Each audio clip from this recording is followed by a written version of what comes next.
થી શરૂઆત કરું.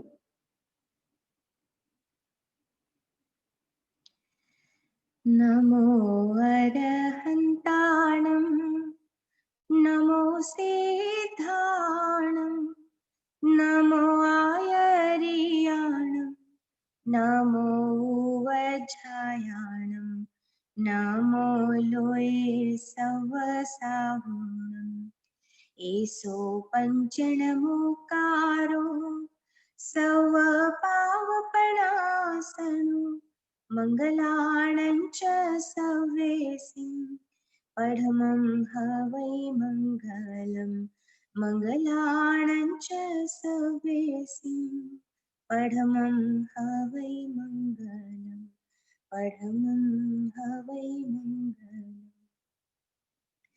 ઉત્તરાધ્યયન સૂત્ર અધ્યયન 8 કાવિલીયમ.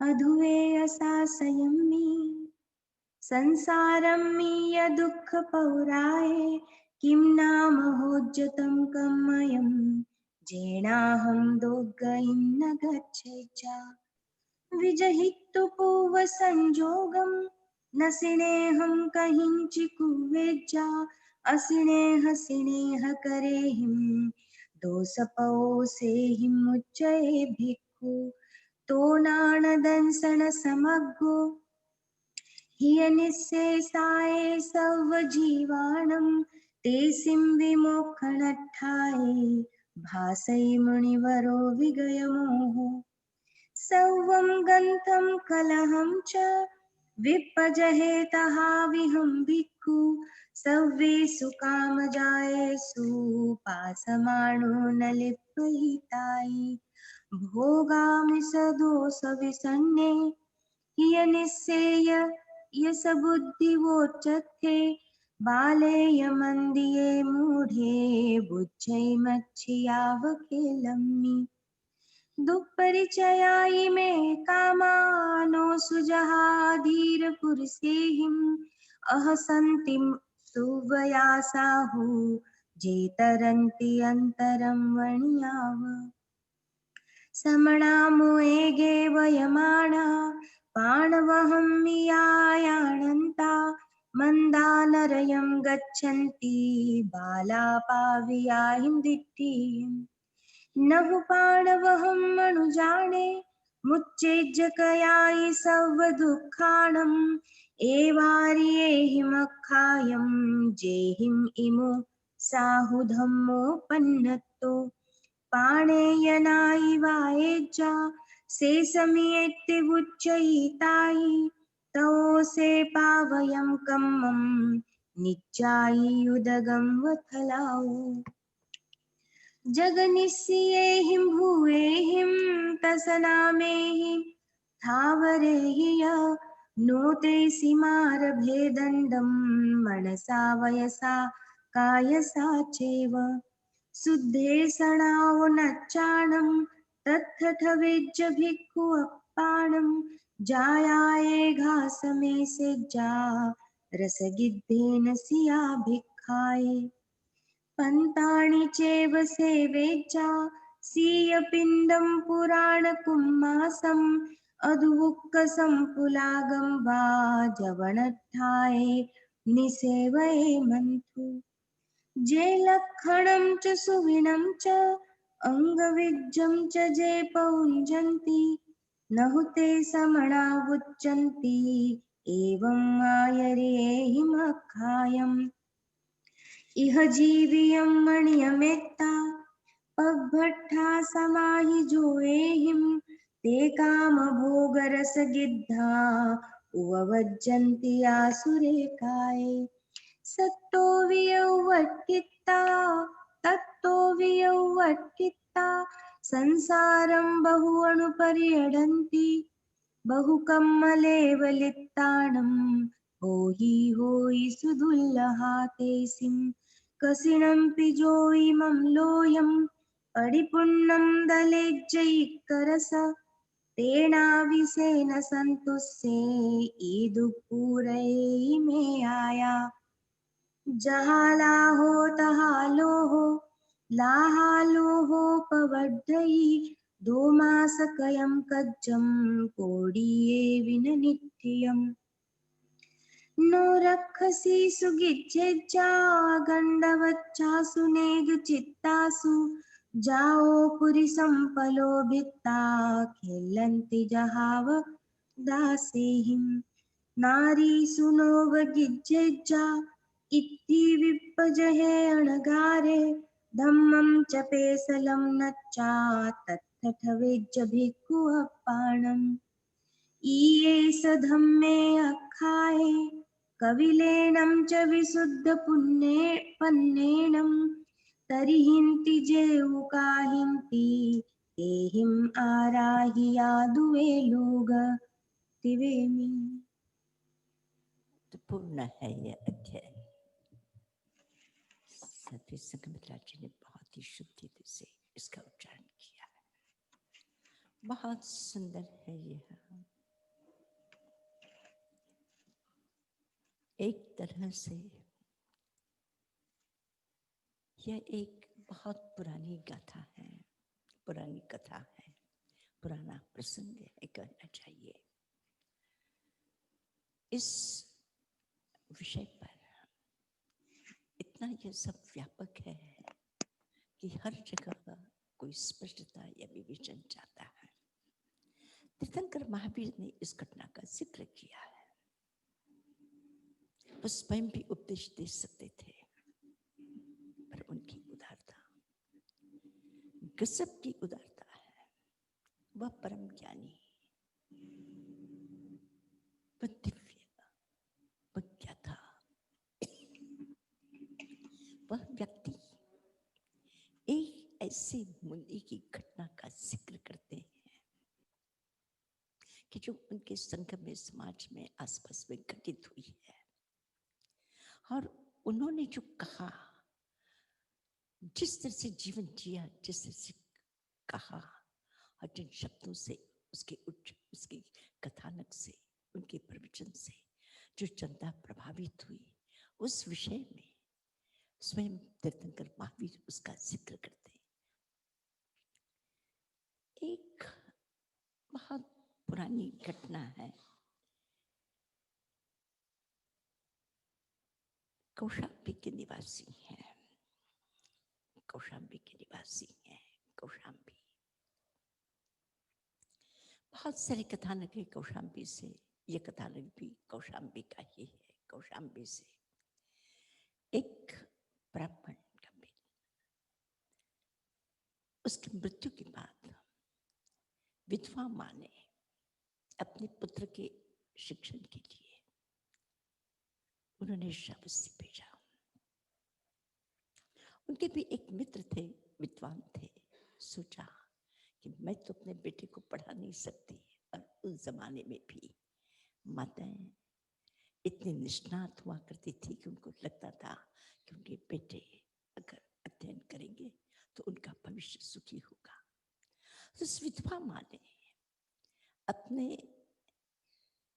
पति के मित्र इंद्रदत्त, उसके पास उन्होंने समाचार दिए कि मेरा बेटा आपसे पढ़ना चाहता है। ब्राह्मण तो ज्ञान के देवता थे, पढ़ाते थे, ऐसे ही पढ़ाते थे।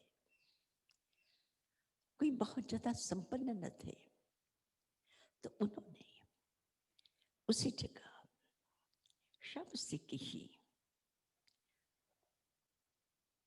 सार्थवाह शालीपात्र।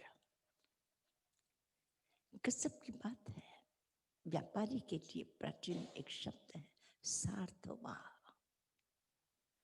मतलब व्यापारी वो हुआ करते थे कि अपना तो व्यापार करते ही करते थे, लेकिन अपने आसपास के जो और छोटे छोटे लोग हैं उनको भी साथ में लेकर के चलते थे। आज भी बहुत सारी कंपनियां एक तरह से उसी व्यवसाय के साथ, कोई सरकार के द्वारा व्यवस्था दी नहीं है। इसमें व्यापारी की अपनी सोच है, जो बहुत पुरानी सोच है। उस सोच के आधार पर जिनको भी जरूरत है वो आ जाए। सार्थवाह का अर्थ ये हुआ करता, मेरे पास चले, अगर मैं कमाऊंगा तो तुम्हारी हिस्सेदारी, अगर नुकसान हो उसकी जिम्मेवारी मेरी। बड़ी बड़ी कंपनियां जो चलाती है वो इसी प्रकार से चलाती है, कमाओगे उसकी हिस्सेदारी तुम्हारी होगी। इसे उन्होंने सार्थवाह, इसीलिए वो श्रेष्ठी, सार्थवाह, स्वार्थवाह नहीं, सार्थवाह। और वे सार्थवाह थे, वे अपने आसपास के लोगों के भी अर्थ को पूर्ण करता है, दूसरों के अर्थ को पूर्ण करना है, दूसरों के प्रयोजन को जो सिद्ध करता है वो सार्थवाह। उस सार्थवाह सृष्टि शाटिपत्र, उसे उस ब्राह्मण ने समाचार दिए, उस विद्वान ने समाचार दिए कि एक इंद्रप्रस्थ से एक ब्राह्मण का बेटा आया है पढ़ने के लिए, उसकी भोजन की व्यवस्था करनी है। और मैं सोचती हूँ कि जितनी आज संस्थाएं हैं और जैन समाज जितनी संस्थाएं चलाता है, गजब का है, छोटा सी छोटी जगह होगी वहां पर भी कुछ न कुछ बनाएगा। जैन समाज में एक बहुत अच्छे संस्कार हैं, सैकड़ों सैकड़ों, मैंने बचपन में देखा है, सैकड़ों। महाराष्ट्र में भी ऐसे जो गांव के बच्चे होते थे, उनके लिए पढ़ने की व्यवस्था ना होती तो उनके लिए, बच्चों के लिए एक तरह से छात्रावास, रहने का प्रबंध, भोजन की व्यवस्था और उन बच्चों के पढ़ने के लिए स्कूल की व्यवस्था, सैकड़ों इस प्रकार से विद्यालय, छात्रावास चलते थे। पुराने जमाने में ऐसा नहीं हुआ करता था, जो भी होते शायद इतनी आबादी में ना होगी, तो जो भी शहर में बड़े लोग होते थे वे आसपास के लोगों को वो उस प्रकार की व्यवस्था कर दिया करते थे, छोटी मोटी व्यवस्था कर देते थे, गजब की बात थी, वो व्यवस्था कर देते थे। उस व्यवस्था में ही इस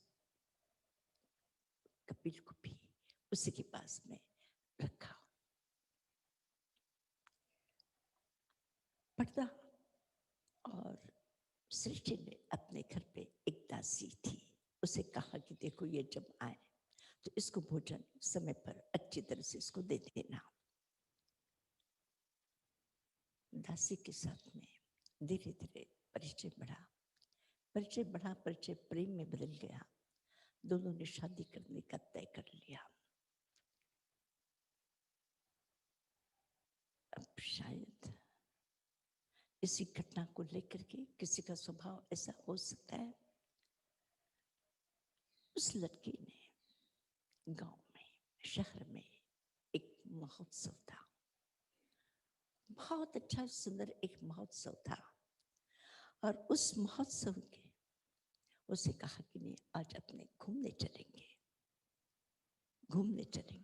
पर घूमने जाएंगे ऐसे खाली हाथ से, अगर कुछ लेंगे नहीं, कुछ खरीदेंगे नहीं, कुछ खाएंगे नहीं, तो उत्सव में जाने का प्रयोजन क्या है। तो उसने सोचा कि मेरे पास तो कुछ नहीं है, मैं कैसे से लेके जाऊंगा। उस दासी ने कहा कि कुछ भी हो, मैं तो आज इस महोत्सव में हम जाएंगे ही जाएंगे, दोनों जाएंगे ही जाएंगे। कैसी सामाजिक व्यवस्था रही होगी उस समय की नहीं जानते, लेकिन उस समय की घटना है कि लड़के और लड़की में प्रेम हो गया और दोनों के दोनों जानने का तय कर। पर अब क्या करे, तो उसी शहर में एक सृष्टि और रहता था, तो वह सुबह सुबह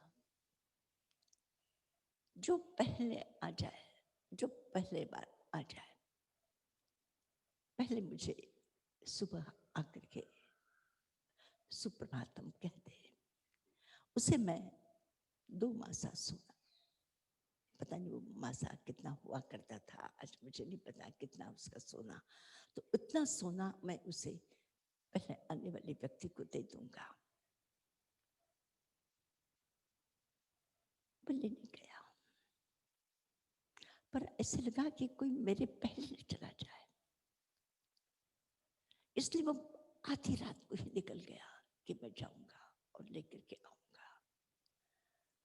तो जैसे उसे आधी रात को देखा तो राजपुरुषों ने रात्रि के समय किसी लड़के को इस तरह से घूमते हुए दिखा कि निश्चित रूप से अपराधी है, कोई चोर है, कोई गलत आदमी है, नहीं तो रात को इस तरह से ये क्यों घूमता।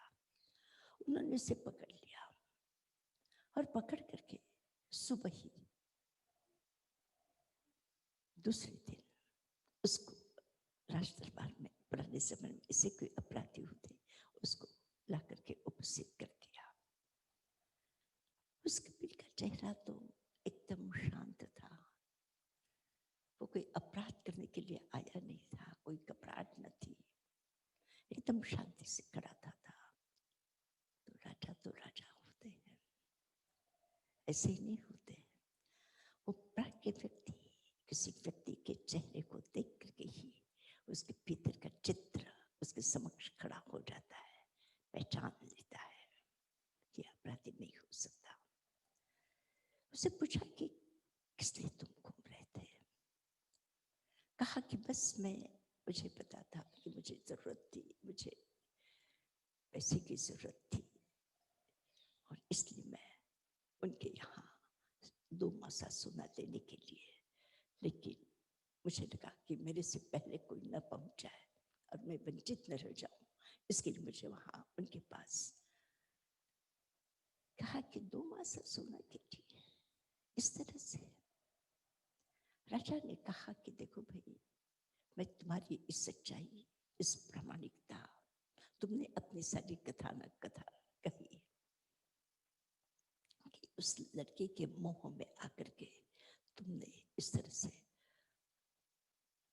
आज तुम एक अपराधी के रूप में सामने खड़े हो, लेकिन तुमने जिस सच्चाई के साथ में अपनी सारी बात कही, मैं तुम्हारे पर बहुत बहुत प्रसन्न हूँ। तुम्हें जो चाहिए, जितना चाहिए, तुम जो कहोगे मैं सब कुछ दे दूंगा। विद्वान तो था लड़का, पढ़ा लिखा तो था। कहा कि राजा अगर कह रहे हैं तो उससे कहा कि मुझे समय दे दीजिए, मैं थोड़ा सा उद्यान में जाकर के अपने विषय में सोचूं कि मुझे क्या चाहिए, कितना चाहिए। तो राजा ने कहा जाओ बैठो। वह कपिल पहुंचा उस बगीचे में और सोचा, आप सोचो, आप भी सोचो, कितना मांग लेना चाहिए? 2 मासा से क्या होगा? नहीं क्या होगा? एक दिन का, एक प्रसंग का, फिर कल कोई बात होगी तो क्या कर ले 4? कितना मांगना चाहिए? आप क्या सोचते हैं कितना मांगना चाहिए? 100 से क्या होगा? साल भर के बाद, साल भर के बाद फिर 1000, फिर 10 साल के बाद फिर क्या होगा? फिर क्या कर? आधा राज्य मांग लो, झंझट मिट जाए, पर आधा राज्य भी मांग लो फिर भी, आधा राज्य मांग लो फिर भी, आधा राज्य तो कभी चढ़ाई कर दे तो और झंझट। अच्छा है कि पूरा राज्य जब दे ही रहा है, कह दिया कि तुमको जो चाहिए, तो जो तुम्हारे पास जितना है उतना ही मुझे दे दो, दिन नहीं बैठे तो फिर संकोच किस चीज करना? जब मांगने ही बैठे हैं तो देना न देना उसकी खुशी की बात है, पर जब मांगने ही बैठना है तो फिर थोड़ी छोटी मोटी चीजें क्यों मांगनी है? मांग लो ना पूरा ही। कहा कि पूरा राज्य, पूरा राज्य। फिर मरने के बाद उस राज्य का क्या होगा? कोई संभालने वाला अच्छा मिलेगा, नहीं मिलेगा, कोई दुष्ट मिलेगा, कैसा मिलेगा, क्या करूंगा? और बस उस चिंतन की धारा में उसे लगा कि वह एक विद्वान था, विद्वान था, प्राज्ञ था लड़का। उस लड़के ने सोचा कि मैं इतनी दूर तक जाकर के भी, इतनी दूर तक जाकर के भी, इतनी दूर तक जाकर के भी इच्छा है, कहीं किनारा नहीं लेती। छोड़ो, इसका रास्ता। वह आया सभा में और कहा, नहीं राजन, आया था मानने के लिए, लेकिन मेरी मानने की इच्छा ही समाप्त हो गई। तुम्हारी उदारता ने मेरी इच्छा को ही समाप्त कर दिया। अब मांगने की कोई इच्छा मेरी बची नहीं है, मुझे कुछ नहीं चाहिए। और फिर वो साधु बन जाता है, कपिल साधु बन जाता है। ऐसे ही घूमते हुए एक बार बिहार में चलते चलते एक चोरों की बस्ती में पहुंच गया। हम भी एक बार डकैतों की बस्ती में पहुंच गए थे। वह भी एक ऐसे ही डाकुओं की चोरों की बस्ती में पहुंच गया।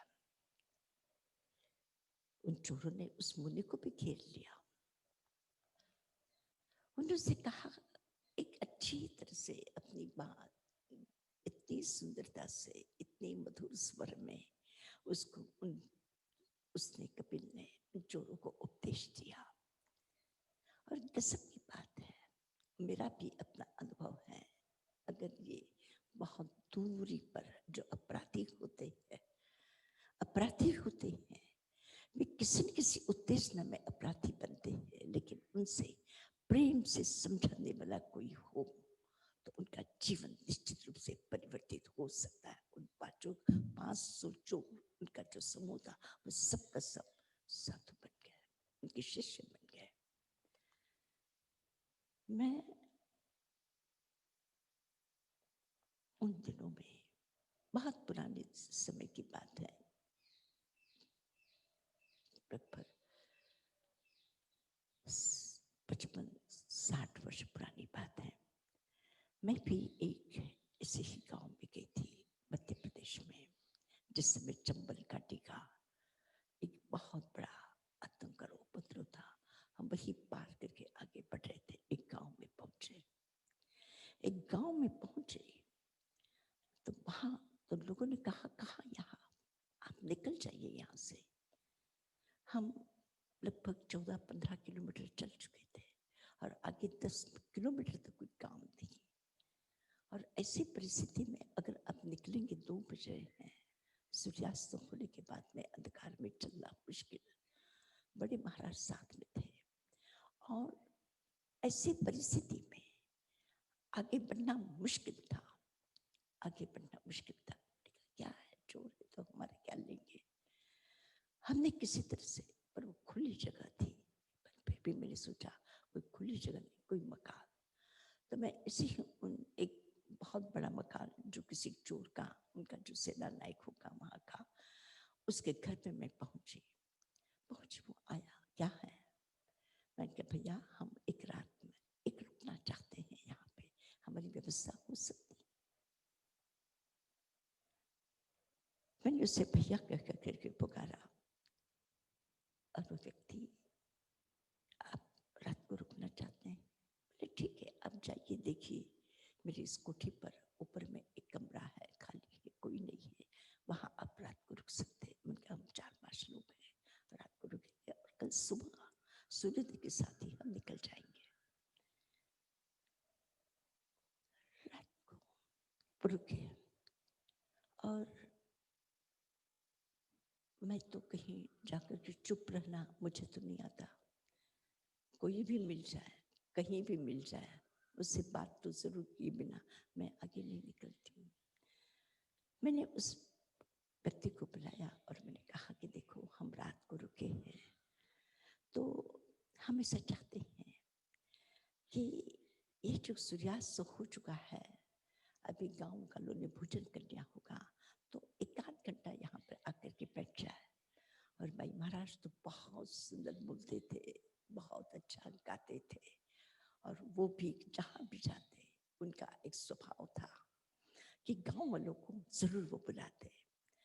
तो मैंने कहा, मेरी आवाज तो इतनी ना थी, पर फिर भी मैंने उन सब लोगों को निमंत्रण देने के लिए कहा।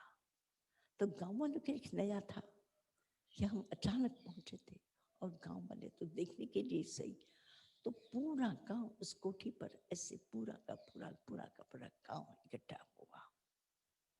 और इकट्ठा होकर के सबसे पहले मैंने उन्हें इतनी ही भाई महाराज ने गीत गाया, बहुत सुंदर गीत गाया, वो शबरी का गीत गाया।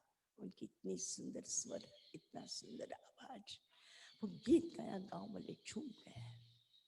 और हमने कहा कि हम इस गांव में, अपने भाइयों के गांव में हम आए हैं और आप लोगों से हम कुछ बात करना चाहते हैं। मैं आपको क्या बताऊं, उन्होंने इतने प्रेम से सुना, इतने प्रेम से सुना, और उन्होंने कहा कि बता जी आप यहीं पर रुक जाइए, हमारे गांव का कल्याण हो जाएगा।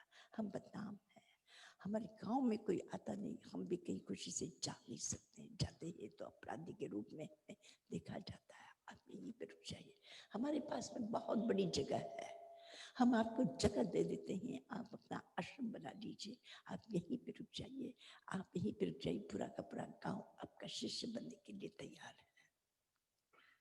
मेरा विश्वास है, मुझे बहुत बार जिंदगी में ऐसे लगता है, आज ये सारे के सारे चिंतन, शास्त्र, सिद्धांत इकट्ठाए, ये अनुभव जीवन को एक दूसरी सोच की तरफ लेकर के चलते हैं। मैं कहा करती हूँ कि अपराधियों के लिए जेल नहीं होनी चाहिए, उनके लिए जेल नहीं होनी चाहिए, उनके लिए हॉस्पिटल होने चाहिए।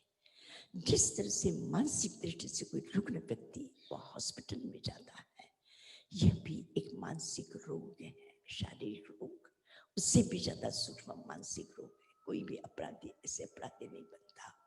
जब भी कभी कोई अपराधी बनता है, जब भी कोई व्यसन, कोई शराब पीता हो या कुछ गलत काम करता हो, निश्चित रूप से वो बाहर से आया है, बचपन से जन्म के साथ ये बीमारियां लेकर के नहीं आया, ये बीमारियां यहीं की पैदा हुई है। अगर उन लोगों के साथ में प्रेम से, स्नेह से, सद्भाव से उनसे बैठ करके, उनकी मानसिकता कहीं ना कहीं कमजोरी के कारण उसकी से बीमारी निकलती नहीं, उसको छू लिया है, उसके कारण वो अपराधी बना है, तो उसको दंड नहीं, उसको प्रेम से उसको समझा करके, उसको ज्ञान दे करके उसके जीवन को बदला जा सकता है, और वो समाज और देश के लिए अच्छे से अच्छे लोग बन सकते हैं।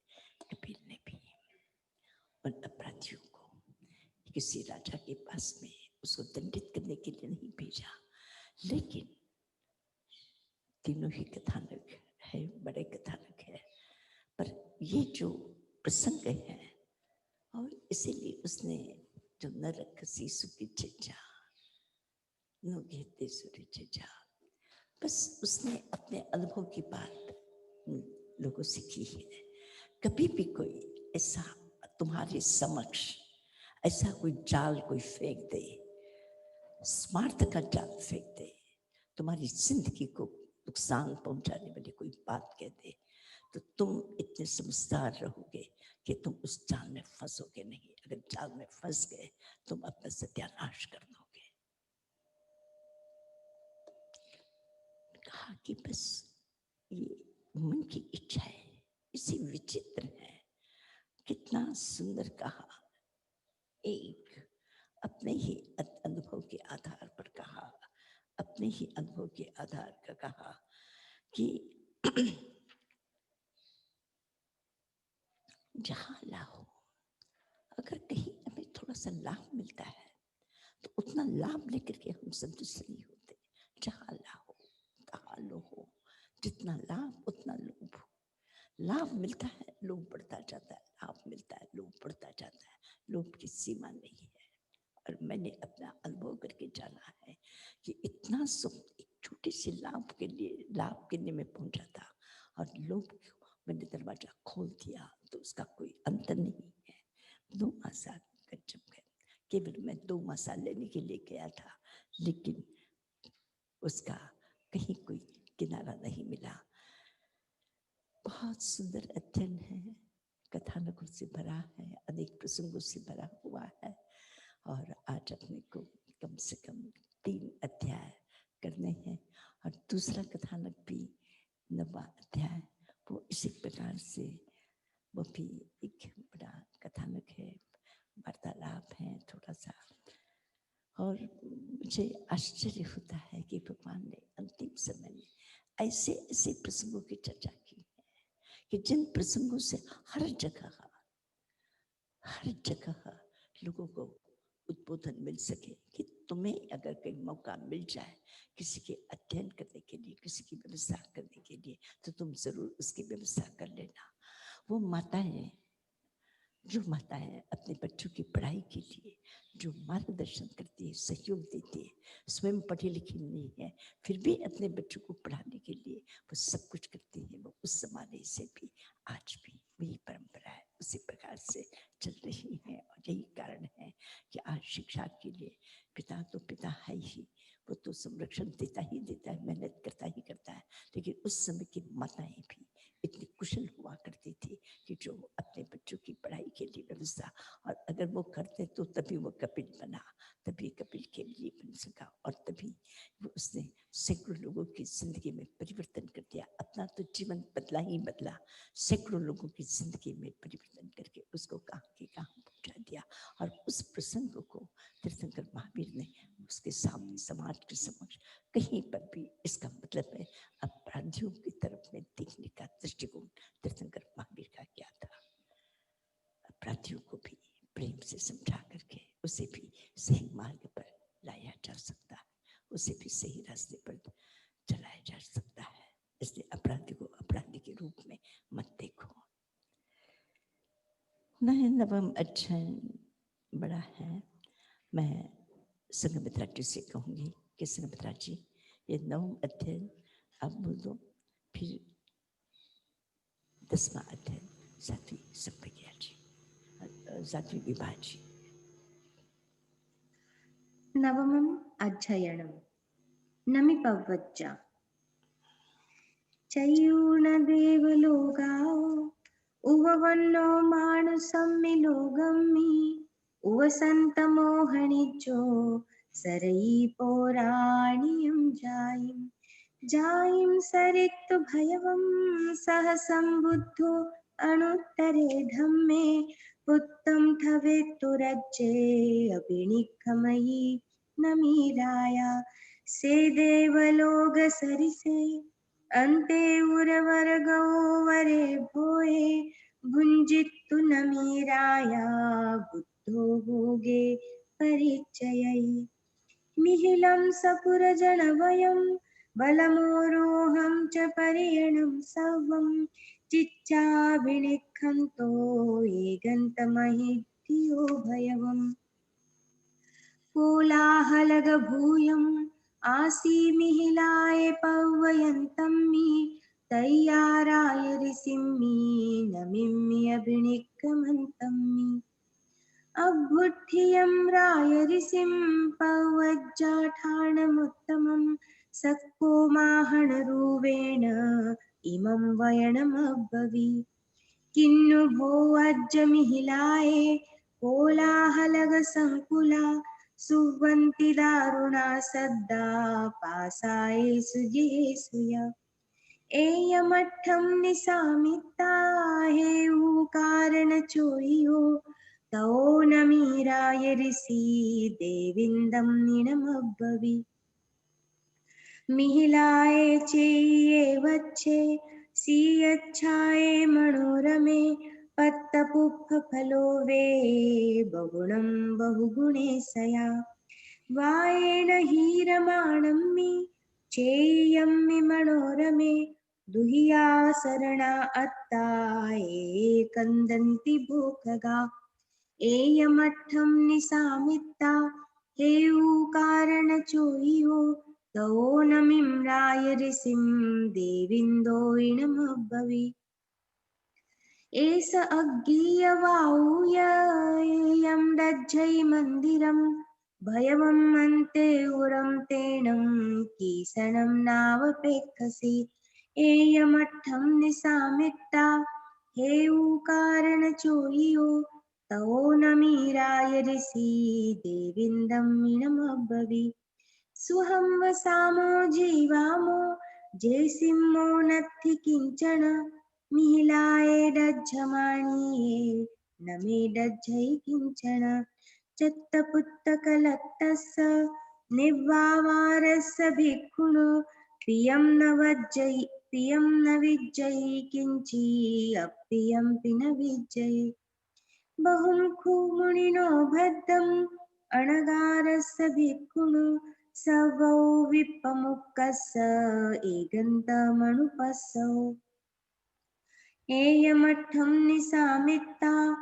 एऊकारणचोहियो तवो नमिम्राय ऋषिं देविन्दो इनमब्बवि पागारं कारयित्ताणं गोपुरट्टालगाणीय उस्सूलगसयज्ञियो तवो गच्छसि खत्तिया एयमठं निसामित्ता एऊकारणचोहियो तवो नमीराय ऋषि देविन्दं निनमब्बवि सद्धं नगरं किच्चा तव संवरमग्गलं कन्तिं न्यूनपागारं तिगुत्तं दुःपदंसयं धनुं परक्कमं किच्चा जीवं च ईरियं सया धीं च केयणं किच्चा सच्चेन पलिमन्थये तव नाराय जुट्टेण भेत्तूणं कम्मकञ्चुयं मुनिविगयसङ्गामो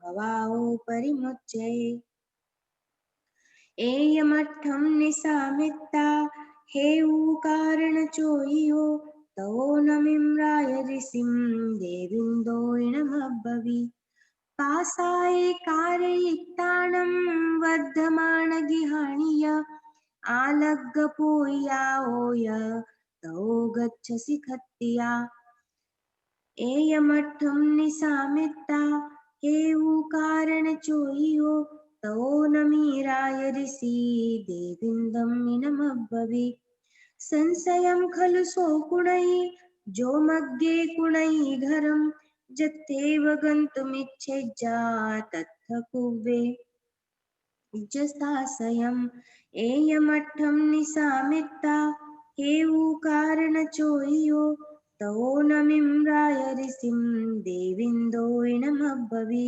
आमोसे लोमहारेय गण्ठिभेय तक्करे नगरस्य खेमं काऊणं तवो गच्छसि खत्तिया एयमठं निसामित्ता हेऊकारणचोहियो तवो नमीराय ऋषि देविन्दं निनमब्बवि असैं तु मनुष्येहिं मिच्छादण्डोपजुञ्जयि अकारणोत्थभज्जन्ति मुच्चैकारगोजनो एयमठं निसामित्ता हेऊकारणचोहियो तवो नमिम्राय ऋषिं देविन्दो इणमब्बवि जेकेयि पत्थिवा तुभ्यं नानमन्ति नराहि वा वसेते ठावयित्ताणं तवो गच्छसि खत्तिया एयमठं निसामित्ता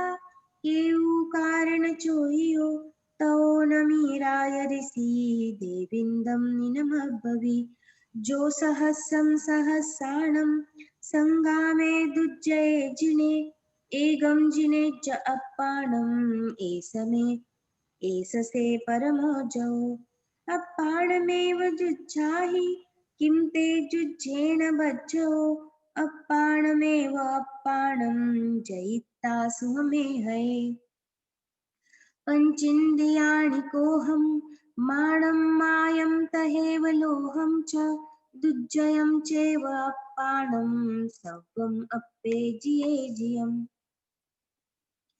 एयमठं निसामित्ता हेऊकारणचोहियो तमो नमिम्राय ऋषिं देविन्दो इणमब्बवि जयित्ता विपुले जन्ये भूयित्ता समणमाहणे दच्चा भोच्चाय जित्थाय तवो गच्छसि खत्तिया एयमठं निसामित्ता हेऊकारणचोहियो तवो नमीराय ऋषि देविन्दं निनमब्बवि जो सहस्रं सहस्राणं मासे मासे गवं दये तत्साविसञ्जमोऽसेवो वदिन्तस्य विकिञ्चन एयमठं निसामित्ता हेऊकारणचोहियो तवो नमिम्राय ऋषिं देविन्दो इणमब्बवि घोरासमं च इत्ताणम् अन्नं पथ्येषि आसमम् तहेव इहेव पोसहरो भवाहि मणवाहि वा एयमठं निसामित्ता हेऊकारेण चोहियो तवो न मीराय ऋषि देविन्दं मिनमब्बवि मासे मासे तुजो बालो कुसद्गेनं तु भुञ्जये न सोऽसु यक्खाय धम्मस्य कलं मग्गै सोलसिम् एयमठं निसामित्ता हेऊकारेण चोहियो तवो नमिम्राय ऋषिं देविन्दोयिनमब्बवि हिरण्यं सुवर्णं मणिमुक्तं कंसं दूषं च वाहनं कोशं वड्ढावयित्ताणं तवो गच्छसि खत्तिया एयमठं निशामित्ता हेऊकारेण चोहियो तवो नमीराय ऋषि देविन्दं मिनमब्बवि सुवर्णरूपस्सौपवया भवे सियाहुकेलाससमासंख्या नरस्य लुब्धस्य न ते हि किञ्चि इच्छावागाससमानन्ति या पुडवीशाली जवा चैव हिरण्यं पशुभिः सह परिपूर्णं नालमेघस्य ईविजातवं चरे एयमठं निशामित्ता हेऊकारेण चोहियो तवो नमिम्राय ऋषिं देविन्दोयिनमब्बवि अच्छैरगमभ्युदये भोये चयसि पत्तिवा असन्ते कामे पथ्येसि सङ्गप्रेण विहन्नसि एयमठं निशामित्ता हेऊकारेण चोहियो तवो नमीराय ऋषि देविन्दं निनमब्बवि सल्लं कामा विषं कामा कामा आसि विशोभमा कामे पथ्ये माणा अकामा जन्ति दुर्गयिम् अहेवयैकोहेनं माणेनं अहमागै मायागै पडिघ्घाओ लोभाओ दुहवो भयम् अवउज्जीर्णमाहनरूपं विव्यूण यन्दन्तं वन्दैयभित्तुनन्तो इमाहि महुराहिं वग्गूहिम् अहो ते निर्जियो गोः अहो ते माणो पराजियो अहो ते निरक्किया माया अहो ते लोभो वसीकहो अहो ते अब्जवं साहु अहो ते साहुमद्दवम् अहो ते उत्तमा खन्ति अहो ते मुक्ति उत्तमा इहं सि उत्तमो भन्ते पेच्चाहो हि सि उत्तमो लोगत्तमुत्तमं ठाणं सिद्धिं गच्छसि नीरौ एवम् अभिथुनन्तो राय ऋषिम् उत्तमाय श्रद्धाय पयाहिनं करेन्तो पुनो पुनो वन्दहि सक्को तो वन्द्यूर्णपाये चक्रङ्कुशलक्षणे मुनिवरस्य आगासेनुपयो ललियचवलकुण्डलकिरीटि नमी नमेयप्पाणं सत्खं सक्केन चोयो चयूणगेहं वैदेही सामन्ये पज्जुवट्टियो एवं करेन्ति सम्बुद्धा पण्डियापविलक्षणा विनियट्टन्ति भोगेषु जहासे नमीराय ऋषीति वेमी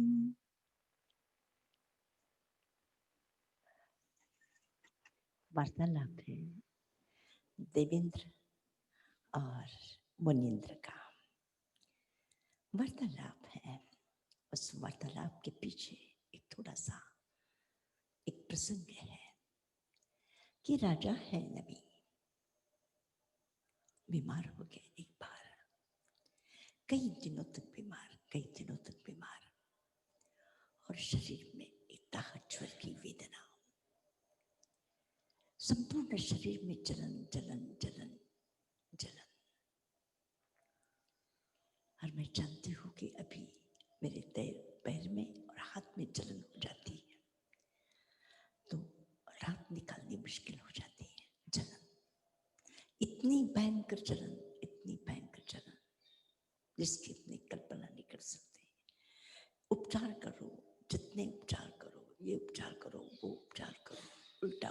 उल्टा उल्टा ही होता है। उल्टा छोड़ दो, सही हो जाता है।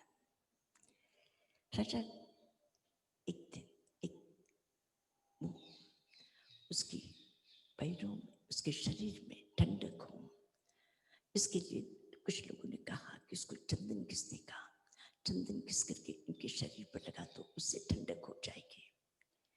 तो जब कहा तो सबके सब परिवार के सब लोग, रानियां, सब लोगों ने बस चंदन घिसना चालू कर दिया। अब कहा है राजा इसी से ठीक हो जाएंगे, सभी लोगों ने घिसना। तो हाथों में चूड़ियां थी, राजा वहां तक पास में बैठ करके घिस रही थी। राजा सामने रहे, थोड़ा सा उनका मन भी लग जाए, कुछ तो सोचा होगा। अलग बैठ करके भी वो कर सकते थे, परंतु सामने ही नजदीक में, और वो जैसे घिसते थे हाथ हिलता था, वो चूड़ियों की आवाज पर राजा अस्वस्थ थे, और अस्वस्थ हो तो उस व्यक्ति को आवाज अच्छी नहीं लगती, उसे शांत, उसको लगता है मेरी ही कोई आवाज सुने, मेरी ही कोई आवाज सुने, दूसरों की आवाज उसे नहीं सहन नहीं होती। तो उसने कहा कि किस चीज की आवाज है, कुछ नहीं, चूड़ियां है। उन्होंने अपनी सारी एक एक चूड़ी रख करके सारी चूड़ियां उतार दी और वे चंदन घिसने का काम कर रही है। तो राजा ने फिर पूछा क्या ये काम बंद हो गया है? काम बंद हो गया है, काम बंद हो गया है? तो कहा नहीं, काम तो चल रहा है। फिर क्या हुआ? बोले जो बहुत सारी चूड़ियां थी उसकी कतन कनकनाहट से आवाज थी, चूड़ियां उतार दी है, एक है इसलिए कोई आवाज नहीं।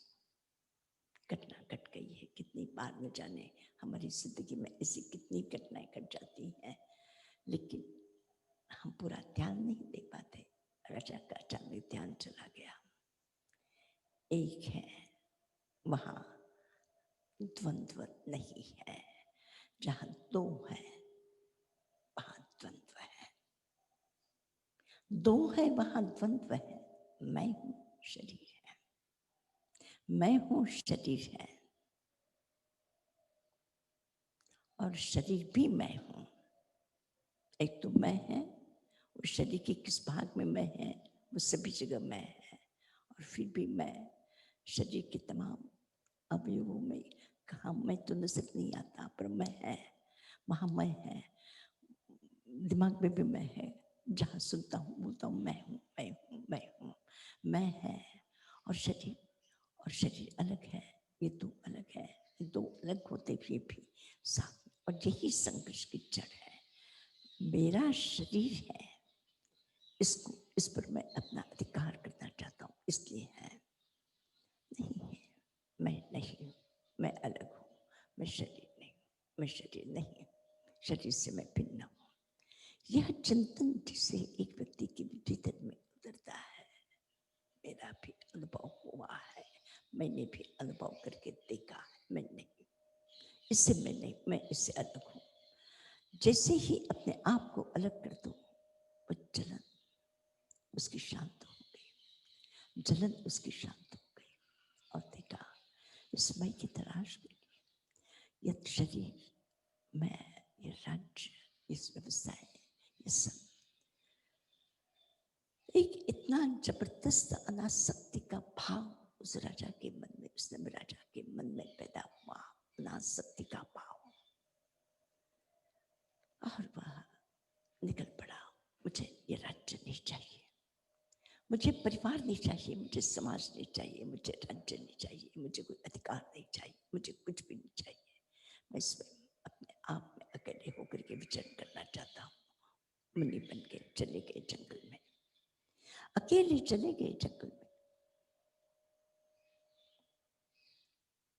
पता नहीं क्यों किसी के दिमाग में आता है ये राजा बना था। इतनी सुख सुविधा में रहा व्यक्ति, इतनी अनुकूलता में रहा हुआ व्यक्ति, इतनी इस जंगल में आकर के खड़ा है। पता नहीं सचमुच में है कि ऐसे ही कोई मन में कोई तकलीफ हो गई है और ये साधु बन गया है। ऐसे ही कैसे कोई बन सकता है? निश्चित रूप से इसके मन में ऐसे ही कोई कमजोरी है और उस कमजोरी को वो बता नहीं सका, उसकी बीमारी ठीक नहीं हो सकी और इसलिए वो सोचता है कि बढ़ने के लिए ये साधु बन गया है। पता नहीं किस लिए साधु बना है। सही अर्थ में इसके मन में अपने राज्य के प्रति, परिवार के प्रति, अपनी व्यवस्था के लिए इसके मन में कोई आसक्ति है या नहीं, इसको मैं सोच लूं, देख लो इसको। स्वर्ग के किसी देवता के मन में एक विचार आया और वह देवेंद्र इस मुनिंद्र के समक्ष जाकर के खड़ा हो गया, एक साधारण इंसान के रूप में आकर के खड़ा हो गया और कहने लगा,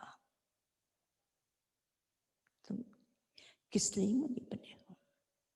तुम्हें अगर राज्य की चिंता है तो सबसे पहले श्रेष्ठ होगा कि तुम अपने राज्य की एक सुंदर व्यवस्था कर लो, उसके बाद तुम साधु बनना। इतनी जल्दी क्या है तुम्हें? तुम्हारे राज्य पर कोई भी व्यक्ति आकर के अधिकार कर सकता है, तुम्हारे परिवार में अभी व्यवस्था करने लायक कोई व्यक्ति नहीं है और ऐसे समय में तुमने अपने राज्य को छोड़ दिया। तुमने सोचा नहीं कि किस प्रकार से राज्य की व्यवस्था होगी। उस राज्य की ठीक तरह से व्यवस्था कर दो, ठीक तरह से परिकल्पना बना दो, तुरंत से ये कर दो, वो कर दो, फिर तुम जाओ। पूज्य से जितनी बाहर की बात करता है मुनि, उसके प्रश्न का उत्तर अपने आध्यात्मिक दृष्टि से, प्रत्येक बात का उत्तर उन्होंने आध्यात्मिक दृष्टि से दिया है कि मैंने अपने जीवन के जो भी विकृतियां आ सकती हैं, उन विकृतियों से बचने के लिए मैंने अपने आसपास में एक ऐसी सुंदर विचारों की दुनिया मैंने खड़ी कर दी है कि मेरे आसपास में कहीं पर भी कोई भी बाहर का आकर के व्यक्ति आक्रमण कर नहीं सकता। मुझे अपने जिस साधना के मार्ग पर मैं निकल पड़ा हूँ, उस साधना के मार्ग पर मुझे कोई विचलित नहीं कर सकता।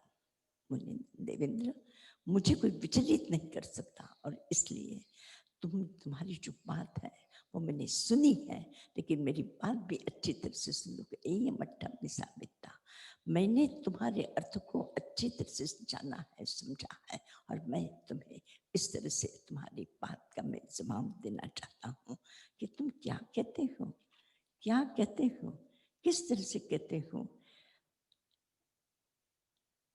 तुम कहते तबो गच्छ सिखतिया, हे क्षत्रिय। वो उसे मुनि कहने के लिए भी तैयार नहीं। हे क्षत्रिय, तुम क्षत्रिय हो, अपने क्षात्र धर्म का, तुम्हारा जो धर्म है कि तुम्हें अपने राज्य का संरक्षण करना चाहिए, उसको छोड़ करके तुम मुनि बने हो। तुम इस विषय में के बसे ठावैता, ये हे नराधिप, हे राजा, हे श्रेष्ठ नर, तुम पहले राज्य की व्यवस्था को ठीक तरह से कर लो।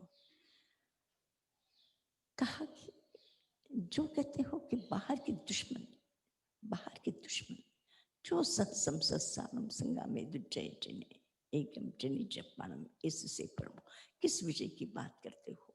कोई बाहर का राजा आकर के तुम पर आक्रमण कर लेगा और बाहर का कोई आक्रमण करेगा कि जो हजारों हजारों हजारों शत्रुओं पर जो अपना विजय पताका उनको जीत करके फहरा सकता है, वह व्यक्ति वह भी फिर भी कभी हार सकता है।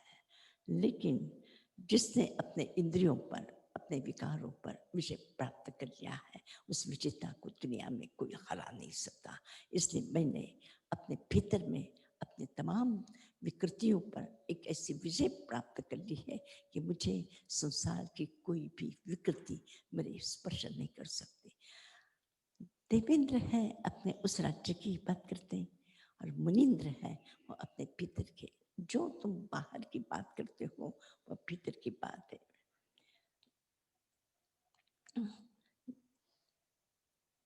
मैंने पहले तो कम से कम संसार में पैदा हुए हो, इतना अच्छा परिवार है, इतनी संपन्नता है, इतना सुख भोग सकते हो, पहले उस सुख को भोग लो और फिर उसके बाद में फिर राज मुनि बनने की बात सोचना।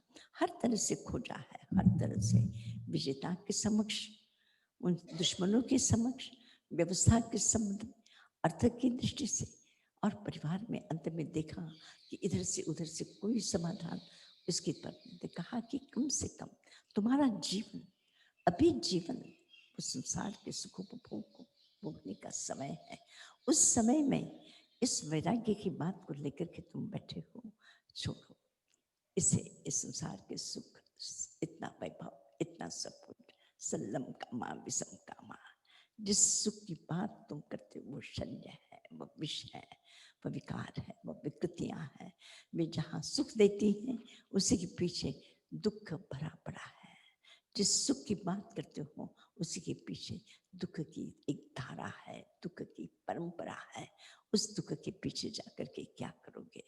आज जहाँ भी देखते हो, जिस सुख को समझ करके उसको लेना चाहते हो, लेते हो, थोड़ी देर लगता है और फिर उसी में से वे कीड़े पैदा होने लगते हैं, मुकुल बुलाने लगते हैं, उसमें से समस्याएं पैदा होती हैं, उसमें से बुराइयां पैदा होती, उसमें से परेशानियां पैदा होती, और उन्हीं परेशानियों को सुलझाते सुलझाते सुलझाते सारी जिंदगी पूरी हो जाती है और पता नहीं कब उसे अपने लिए समय मिल पाता है। मैं तो जब भी लोगों को देखती हूँ तो मैं तो भगवान से प्रार्थना करती हूँ कि प्रभु प्रभु इन संसार की इन विकृतियों से मुझे मुक्त रखा। मुझे इन बाहर में बहुत अच्छे सुख से, संपन्नता से, संपत्ति से, साधनों से बड़े बड़े, पर अंदर में जाओ तो वो कुलबुलाते हैं, किलबिलाते हैं, और बस बेटा नहीं है तो बेटा मिल गया, बेटा मिला तो फिर वो पढ़ लिख जाए, और वो पढ़ा लिखा तो फिर बड़ा हुआ, फिर कहता है कि माँ मुझे तो कहीं बाहर में नौकरी बहुत अच्छी मिल रही है। तो वो बेटा जिसके लिए भगवान से प्रार्थना की, इससे मिन्नत की, इससे गए वहाँ गए, किसी तरह से वो बेटा घर में आया, उसको बड़ा किया, पढ़ाया, मेहनत की, और उस बेटे को तो अब तो उसको बाहर में जाकर के नौकरी अच्छी मिल गई, वो गई, अब तो मैं बहुत सुख में हूँ। माँ कभी कोई बात हो तो मुझे बता देना, कोई ज़रूरत हो तो बता देना। अरे अरे क्या इसी के लिए पैदा किया, इसी के लिए सारी जिंदगी लगाती थी। ये हाल है। हे भगवान, मैं सचमुच में, मुझे तो आप सब लोगों पर इतनी अंदर से दया आती है कि क्यों इन विकृतियों में फंसे हुए लोग हैं कि जो अपने जीवन का, आज मैं सोचती, मैं 84 साल की जितनी प्रसन्न हूँ और इसी परिवार के आसपास के इतने लोगों को देखती हूँ, मेरे पास एक पाई नहीं है। अधिकार के नाम पर, एक वस्तु पर मैं कह सकूं कि मेरा अपना अधिकार है, ऐसी कोई वस्तु मेरी नहीं है, कुछ भी नहीं है, कुछ भी नहीं है। और ना होते हुए भी मेरे जीवन की प्रसन्नता आर पार है। मुझे कभी भी कोई अप्रसन्न नहीं कर सकता, मुझे कभी कोई दुखी नहीं कर सकता, मुझे कोई कभी परेशान नहीं कर सकता। न मुझे किसी की परेशानी है, न मुझे कल किसका क्या होगा उसकी कोई चिंता है। अरे इतना सुंदर प्रभु का मार्ग है, इतना सुंदर मार्ग है। इस मार्ग पर चलने की जो खुशियां हैं, उस खुशियों का कहीं अंत है। राजा भी यही अनुभव करते हैं, और मैं उस राजा की बात में, राजा जी की बात करती हूँ। मैं जो भी साधक होगा, जो भी साधक होगा, उस साधक के मन की वो जो एक जो उस प्रभु के मार्ग की जो खुशी है, उस साधना की जो खुशी है, उस जो अनासक्त की खुशी है, जो संसार से अनासक्त होकर के जीने का जो आनंद है, वो आनंद संसार में कहीं नहीं है। ऐसे राजा ने, और जब का हिरण रूप सुमन रूप भवे, अरे सोने चांदी के पर्वत भी हो जाए, सोने चांदी के भी पर्वत भी किसी को मिल जाए, इच्छा हो आकाश सुषमा अनंतिया, ये इच्छाएं उन पहाड़ों को भी छोटा बना देगी। ये इच्छाएं इन पहाड़ों को भी छोटा कर देगी। अरे क्या है इतना, इससे बड़े तो और भी हो सकते हैं। हमारे पास में इतना है, उनसे तो हमारे, उनके पास से भी हमारे पास ज्यादा होता है। कभी भी दुनिया की इन वस्तुओं से अपने आप को कभी भी छोटा मत करो। उसके पास बड़ा है, मैं छोटा हूँ। कभी भी कभी भी कभी भी किसी के पास में भी, किसी की कितनी दौलत है, किसके पास में क्या है, अगर उस विषय में तुम विचार करते रह जाओगे, महामूर्ख हो जाओगे। मत सोचना, जो है उसी की खुशियां लेने ना आ जाए, जो है उसी में से अनासक्त होकर के जीना अगर आ जाए, तो दुनिया की उसके सुख के समक्ष और किसी का भी सुख नहीं हो सकता। और मैं आप लोगों से भी कहना चाहती हूँ, आप लोगों से भी कहना चाहते हो, कभी मौका मिल जाए उस प्रभु के मार्ग पर चलने का, मेरा तन का दरवाजा खुला है।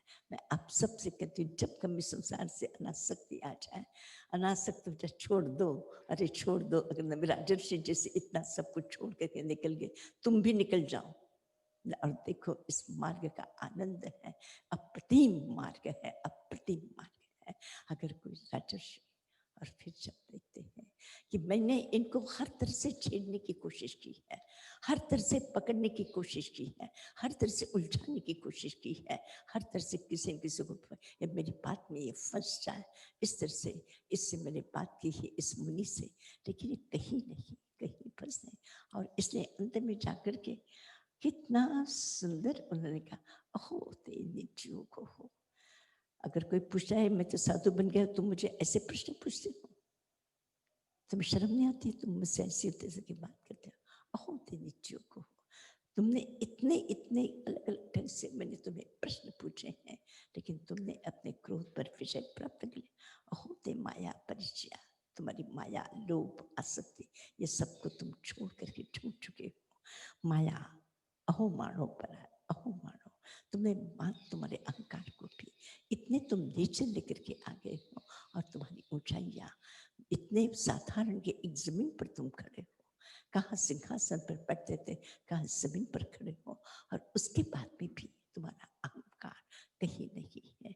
अहो ते माया, अहो ते निर्किया माया, तुमने उस माया, मैं उस माया के जाल में फंसाना चाहता था, तुमने माया पर भी और अहो लोहो, और तुमने लोभ को भी अपने वश में कर लिया, लोभ से मुक्त।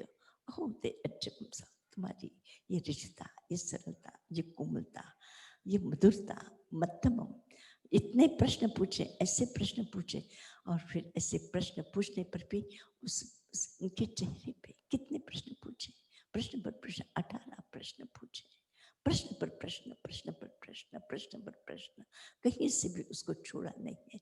लेकिन अहो ते उत्तमा खंती, तुम्हारी क्षमा उत्तम है, बस अहो ते मुनि उत्तमा, एहसी उत्तमो बनते, बेचा हुई सिद्धमा, तुम इतने प्रिय हो, इतने प्रिय हो, आप इस लोक में भी उत्तम है और भविष्य में भी इसी प्रकार से सब उत्तम रहोगे। सिद्धिं गच्छे एवं अभी तुरंत इस प्रकार से उस देवेंद्र ने उस मुनि की अभी तुरंत स्तुति करते हुए, प्रणाम करते हुए बस वो अपनी बात को समाप्त करके निकल जाते हैं। तो तब उस राजा को, जिन्होंने अपनी इतनी बड़ी समृद्धि, इतनी बड़ी परिवार की विस्तार को सबको छोड़ करके वो निकल पड़ा मुनि, बस भगवान ने यह कथानक जीवन के अंतिम समय में, जीवन के अंतिम समय में लोगों से, दो व्यक्ति का लेकिन महत्वपूर्ण प्रसंग है। ऐसा नहीं कि मेरे पास ही ज्ञान है, दुनिया में ऐसे भी श्रेष्ठ व्यक्ति हैं जो एक बड़ी से बड़ी ऊंचाई की ऊंची बात कह सकते हैं। उस बात को इनकी जानकारी में है कि उन्होंने क्या कहा, उसको उन्होंने उनके नाम से, नहीं तो कोई ऐसा अधूरा ज्ञानी होता तो वो जो जानकारी होती वो अपने नाम से ये सारा ज्ञान वो बखारने पड़ता। उन्होंने ऐसे नहीं किया। वो एक राजा और एक देवेंद्र और एक मुनिंद्र के बीच की जो वार्ता हुए, उन्हीं बात को उन्हीं के नाम से ला करके जनता के समक्ष रखा कि दुनिया में ऐसे श्रेष्ठ व्यक्ति भी होते हैं जो इतनी ऊंचाई की बात कर सकते हैं। ऐसी ऊंची बात भगवान ने जाते जाते दुनिया के समक्ष रखी है। वो कौन है?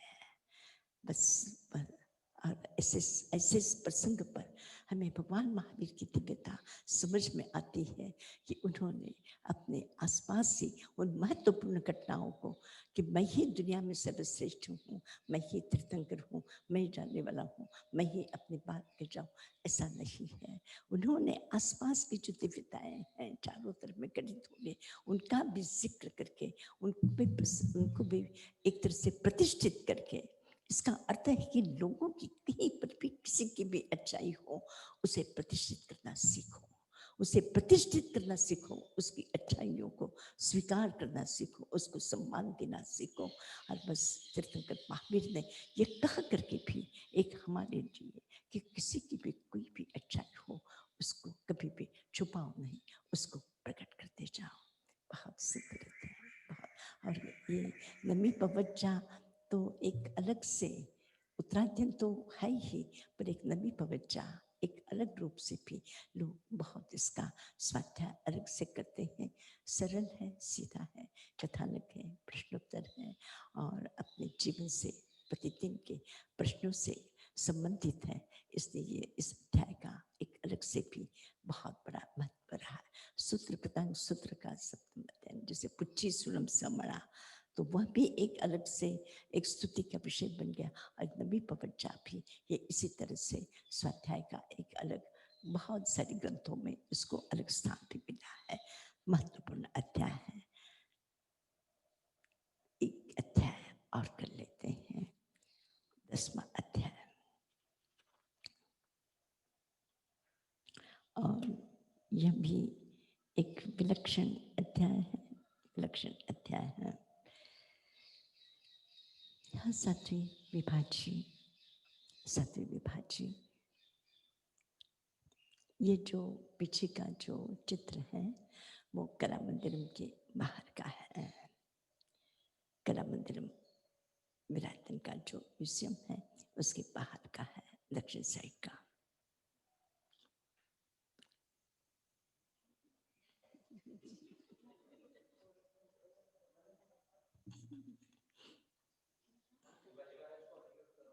हाँ। 10वां अध्याय आपने निकाल लिया है सब? 10वां अध्याय बहुत सुंदर है, बहुत सुंदर, बहुत सुंदर है अध्याय।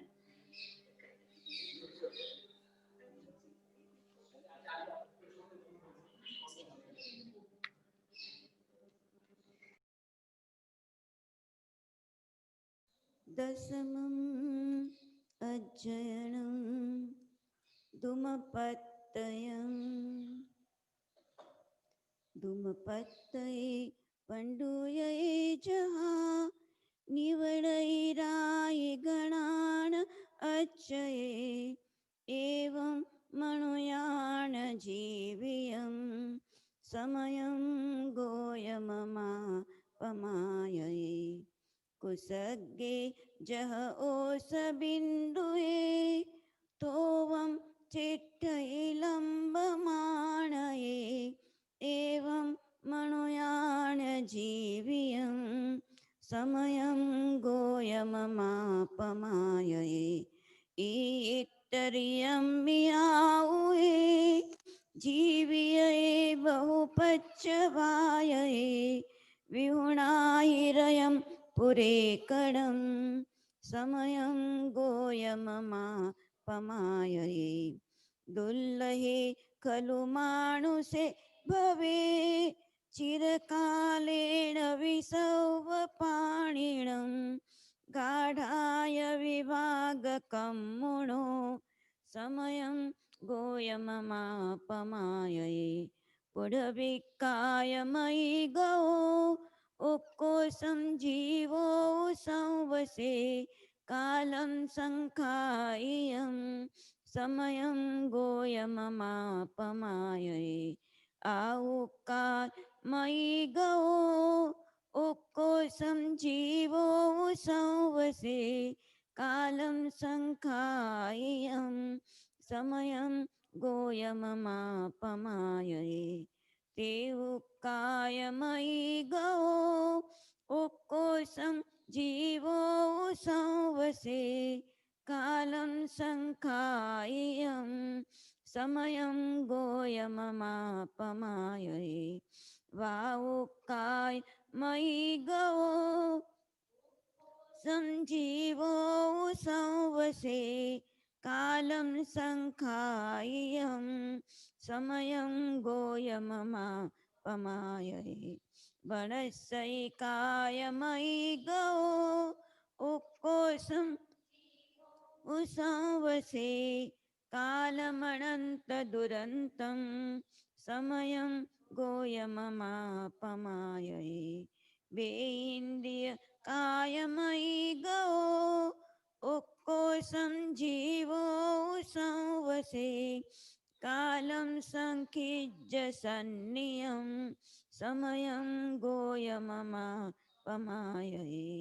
ते इन्द्रिय कायमयि गो उक्कोशं जीवो संवसे कालं सङ्खिज्य सन्नियं समयं गोयममापमायये चौरिन्द्रिय कायमयि गो उक्कोशं जीवो संवसे कालं सङ्खिज्य सन्नियं समयं गोयममापमायये पञ्चेन्द्रियकायमयि गो उक्कोशं जीवो संवसे सत्तट्टभवगहने समयं गोयममापमायये देवे नेरयेय अयि गो उक्कोशं जीवो संवसे एक भवगहने समयं गोयममापमायये एवं भवसंसारे संसरयि सुहासुहे एकं मेहिं जीवोपमाय बहुलो समयं गोयममापमायये लद्धूणविमानुसत्तणम् आर्यत्तं गुणराविदुल्लभं बहवे दशुयामि लेखुया समयं गोयममापमायये लद्धूणवि आर्यत्तणम् पंचेन्द्रियाहुदुल्लहा विगलेन्द्रियाहुदिशयि समयं गोयममापमायये अहेन पंचेन्द्रियत्तपि सेलये उत्तम धम्म सोईहुदुल्लहा कुतेत्ति निसेवये जने समयं गोयममापमायये लद्धूणवि उत्तमं सुयिं शुद्धहना पुनराविदुल्ल निसेवये जने समयं गोयममापमायये धम्मं पिहु सद्दहन्तया दुल्लहया कायेन फासया एकामगुणे मुच्चिया समयं गोयममापमायये परिचूरयि ते शरीरयं केशापण्डुरया हवन्ति ते शेषोय बलेयहायि समयं गोयममापमायये परिचूरयि ते शरीरयं केशापण्डुरया हवन्ति ते से चक्षुबलेयहायि समयं गोयममापमायये परिझूरयिते शरीरयं केशापण्डुरया हवन्ति ते से घाणबलेयहायि समयं गोयममापमायये परिझूरयिते शरीरयं केशापण्डुरया हवन्ति ते से जिह्वबलेयहायि समयं गोयममापमायये परिचूरयिते शरीरयं केशापण्डुरया हवन्ति ते शेफासबलेयहायि समयं गोयममापमायये परिचूरयिते शरीरयं केशापण्डुरया हवन्ति ते शेषौवबलेयहायि समयं गोयममापमायये अरयि गण्डं विसूया आयङ्का विविहा फुसन्ति ते विवडयि विध्वंसयिते शरीरयं समयं गोयममापमायये वो छिन्दसेणेऽहमप्पणो कुमुयं सारय्यं वपाणियं शेषौवसिणेऽवज्जिये समयं गोयममापमायये चिच्चाणधनं च भार्यं पौवय्यो हि सियणगार्यं मावन्तं पुणो विहाये समयं गोयममापमायये अवउज्जीयमेत्त बन्धवं विपुलं चैव धनोः सञ्चयं मातम्बीयं गवेषये समयं गोयममापमायये नहुजीर्णे अज्जदिस्सयि बहुमयदिस्सयिम देशिये सम्पयिने आओए पहे समयं गोयममापमायये अवसोह्य कण्टगापहं ओयिन्नोऽसिपहं महालयं गच्छसि मग्नं विसोहिया समयं गोयममापमायये अबलेज भारवाहये मामग्गे विषमेव गाहिया पच्छापच्छानुताव गोयममापमायये तिन्नोः से अन्नवम् अहं किं पुनश्चेष्टसि तीरमागवो अपि दूरं पारं गमित्तये समयं गोयममापमायये अकलेवरसेणिमुष्या सिद्धिं गोयमलोयं गच्छसि क्षेमं च शिवम् अनुत्तरं समयं गोयममापमायये बुद्धे परिनिव्वुढे चरे गाम गए नगरे वसञ्जये सन्तिमग्गं च बोहये समयं गोयममापमायये बुद्धस्य निसम्मभासियं सुखह्यमट्टजीवसोह्यं रागं दोषं च छिन्दिया सिद्धिगयं गये गोयमे तिबेमि।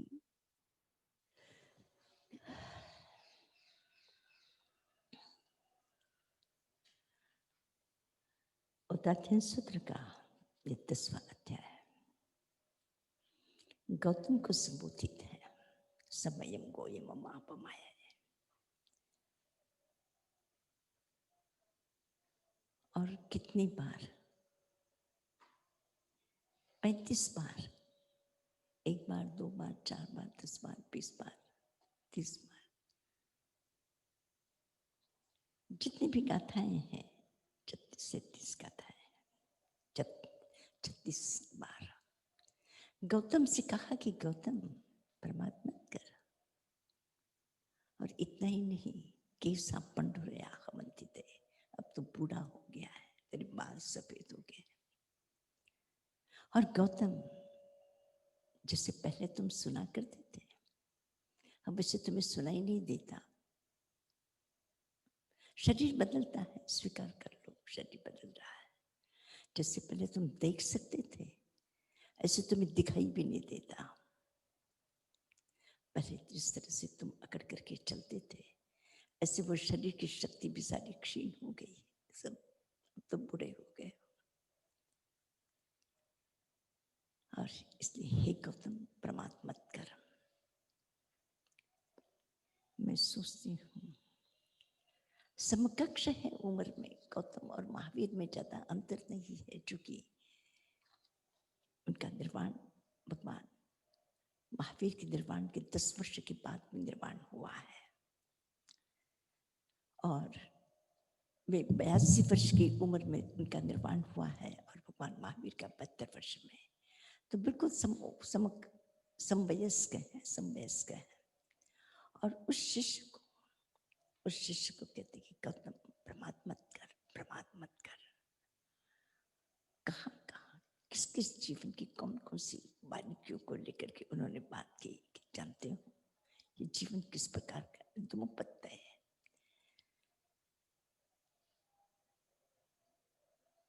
हमारे मन में इन सारी बातों को सुन करके जाते जाते गौतम से कहा है, ये गौतम को कहा है, ये हमको कहा है।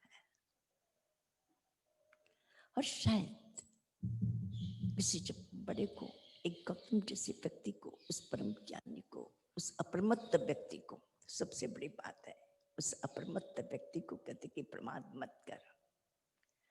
तो प्रमादियों के लिए जो जो एक तरह से प्रमाद में जीवन जीते हैं, उन लोगों के लिए उन्होंने क्या कहा होता, क्या कहा होगा। यह एक ऐसी सुंदर, एक ऐसी धारणा कि एक प्राज्ञ व्यक्ति को कहा जाए कि तुम अज्ञानता से अपने जीवन का कोई व्यवहार मत करो।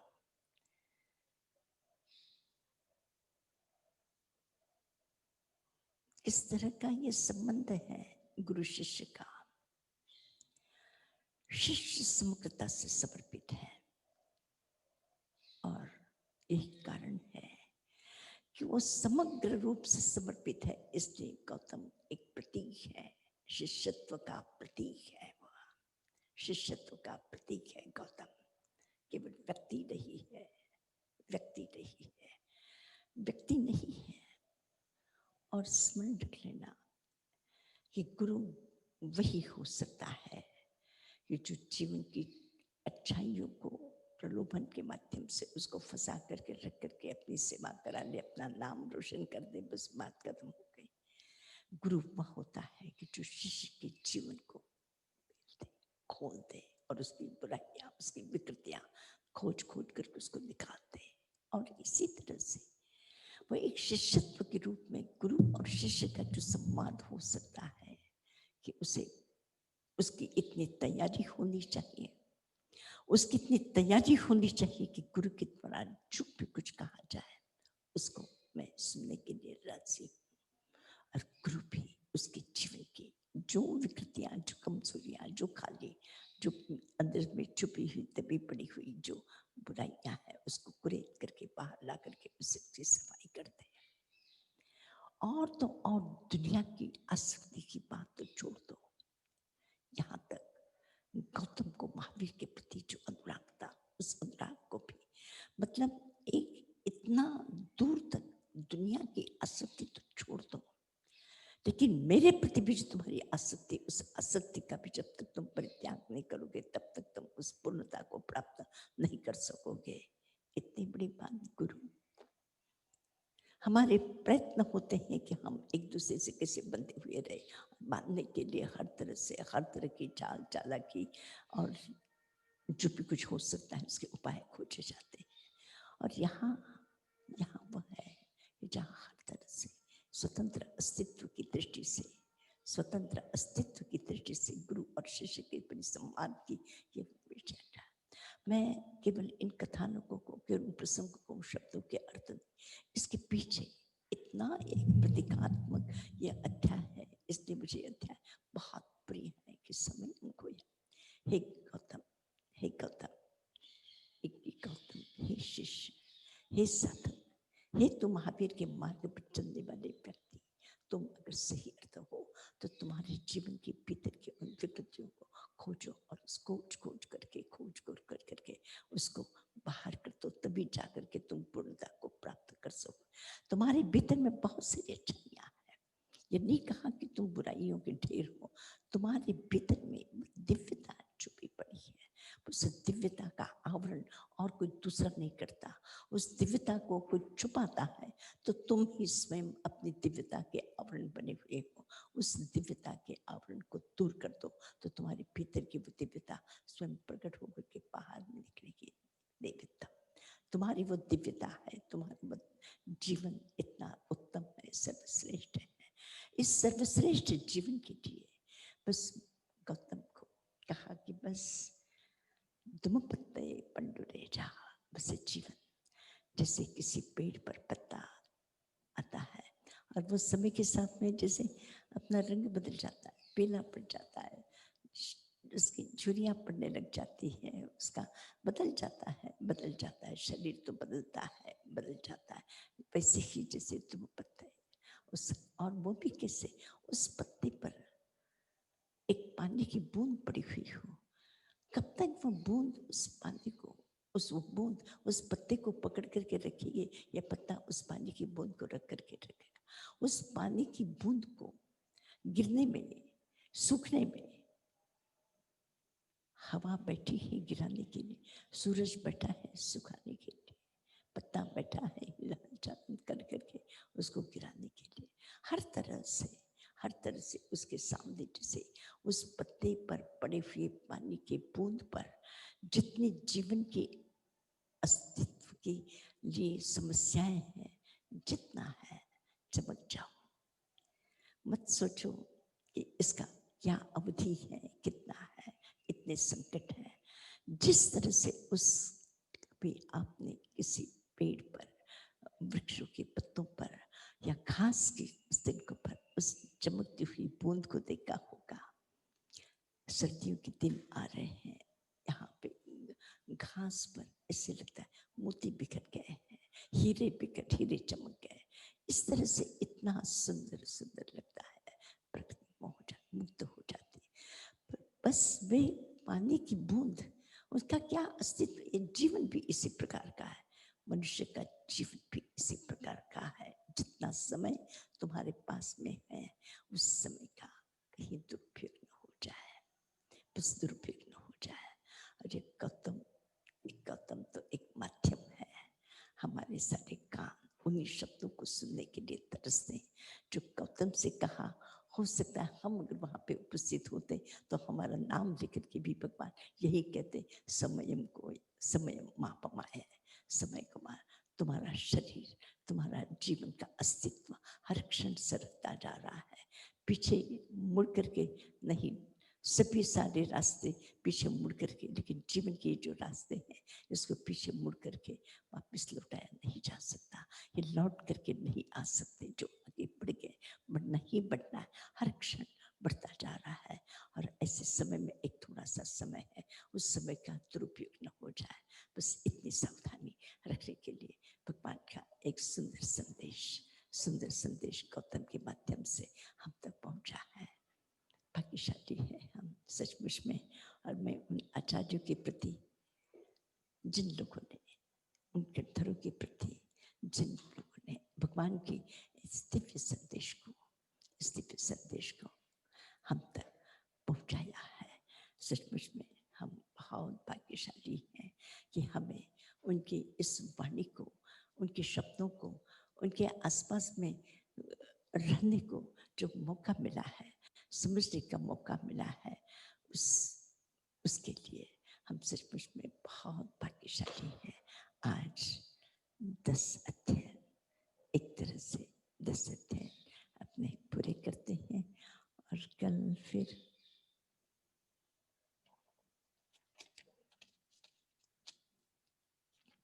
आगे बढ़ेंगे। उत्तराखंड का 10 अध्याय, अभी आगे के अध्याय, अरे अभी तो पूरा ही हुआ है। एक एक अध्ययन महत्वपूर्ण है, विषयों की चर्चा, कुछ कथानक है और कुछ शास्त्रीय तत्व ज्ञान से संबंधित भी होंगे, उसको भी समझने के लिए बहुत सुंदर अवसर मिलेगा।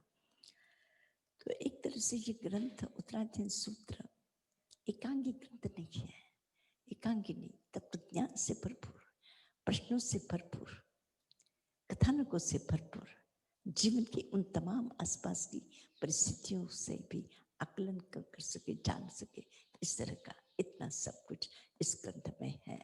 तो मैं सोचती हूँ कि सचमुच में हम भाग्यशाली हैं कि हमें ये मौका उत्तराध्ययन सूत्र को सुनने का, समझने का मौका मिला है। जरूर आप किताब हाथ में रखिएगा, किताब हाथ में रखिएगा। कुछ लोग अमेरिका से, कुछ लोग चाहते हैं कि उनको उत्तराध्ययन सूत्र चाहिए, लेकिन अभी यहाँ से उत्तराध्ययन भेजना मुश्किल है। तो मैं वहाँ अगर किसी के पास में उपलब्ध हो एक से ज़्यादा कॉपी, तो आप जय भाई को सूचना दे दीजिए कि जिन्होंने उत्तरायण सूत्र के लिए डिमांड की है वो उनको आपका संपर्क वो करा सकेंगे। तो आप उसको देख लीजिएगा। और कोई प्रश्न हो, कोई बात हो तो आप दो चार बात कर सकें।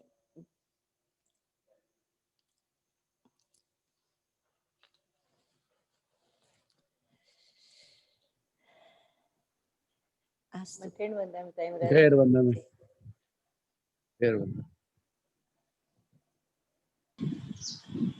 मथेण वंदनामि ताई महाराज। हाँ जी, खैर वंदना में वंदनामि ताई महाराज। हाँ जी। મથેણ વંદામી માં વી લવ યુ. તમે અમારા માટે ભગવાનમાં આવી છો.